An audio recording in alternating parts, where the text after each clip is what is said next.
and welcome back to CountryCast.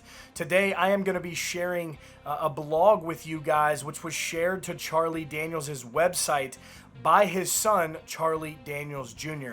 This is a very emotional blog that was written by his son, and it details Charlie Daniels' final moments before his passing on July 6th of this year at the age of 83 years old after suffering from a hemorrhagic stroke. Charlie Daniels Jr. not only goes into detail about what his father experienced on that morning, but also how this has clearly been an emotional roller coaster for himself and his mother. And he also talks about what he believes to be the reason, maybe as to what the cause of death was for Charlie Daniels. So here is the blog written by Charlie Daniels' son, Charlie Daniels Jr., titled "The Best There's Ever Been, Part 1. It reads, "As I sit here, it's Saturday morning/afternoon, July 11th, 2020, the day after we laid my father to rest. I think it goes without saying that this has been the worst week of my life, bar none. The man I've known for 55 years, who along with my mom have always been there for me, is gone. We're still shell-shocked. I know he's only gone in the physical sense. I have no doubt that at 9:52 a.m. on Monday morning on July 6th, Dad heard, 'Well done, my good and faithful servant,' and I know that I will see him again. The emotional roller coaster this week has been overwhelming. It started at 5:45 a.m. when Mom called me crying and said that I needed to get up there to their house right now, that Dad was sick. My first thoughts were that somehow, despite not having hugged my parents in over 4 months, and any time I had to be in close proximity to them, I was masked. Dad had gotten infected with COVID-19. I quickly drove up to the house and found Mom and Dad on the upstairs porch, and Dad was slumped over in his chair. I asked him if he could breathe. He nodded and tried to say yes, but it was obvious that he was very weak.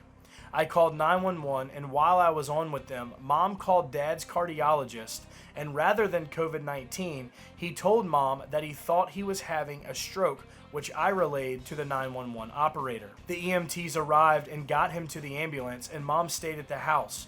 There was some confusion about if we could ride in the back or not, and I just wanted to be able to get out and get anything if Dad needed it. Dad's longtime manager, David Corlew, met me at the gate, and he followed me as I hugged the bumper of the ambulance all the way to Summit Medical Center in Hermitage. We arrived, and then someone came out to talk with David and I about Dad's condition. It wasn't good. He told us that Dad had a massive stroke and that because of the blood thinner he was on, he wasn't clotting. Dad had a stroke in 2010 while snowmobiling in Colorado, but made an almost complete recovery with just a little lingering neuropathy in his fingers on his left hand, but he was still able to perform over 100 dates a year. He was a machine. I've always said that I hope I have half of his energy when I get to be his age. But back to the present. He was prescribed a blood thinner as part of his treatment, and it probably kept him from having another stroke for 10 years, that and his pacemaker, and in December of 2018, he had cardiac catheter ablation surgery to improve his heart rhythm, which increased his energy even more. But unfortunately, the blood thinner is what did him in this time, because his blood wasn't clotting. The blood kept pouring into his brainstem. We asked if there was anything that could be done. He said they could try to reverse the effects of the blood thinner and see if they could stop the bleeding. But by the time the meds kicked in, they weren't getting any brain activity. Mom had already been summoned, and we said our goodbyes. He was the strongest man I've ever known, the best father, the best boss, the best friend I could ever ask for. My mom and I miss him terribly. I will share some more of my thoughts of the past week in a couple of days, but I just had to write some of them down right now. Charlie Daniels Jr. continued in his blog and talked about how the Charlie Daniels Band social media accounts will stay active. They will continue to put out some of Charlie's famous tweets that fans got very used to seeing, such as Never Forget 9/11, as well as going into detail about new merchandise and music that will be offered.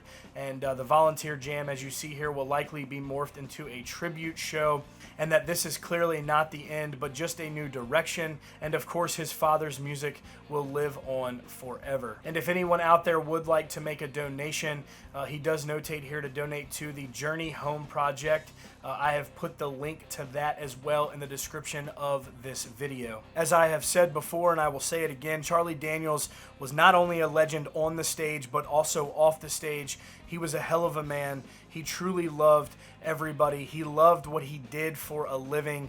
And I know that that was probably not something easy to write for his son, Charlie Daniels Jr., for him to be able to share that, publicly with everyone.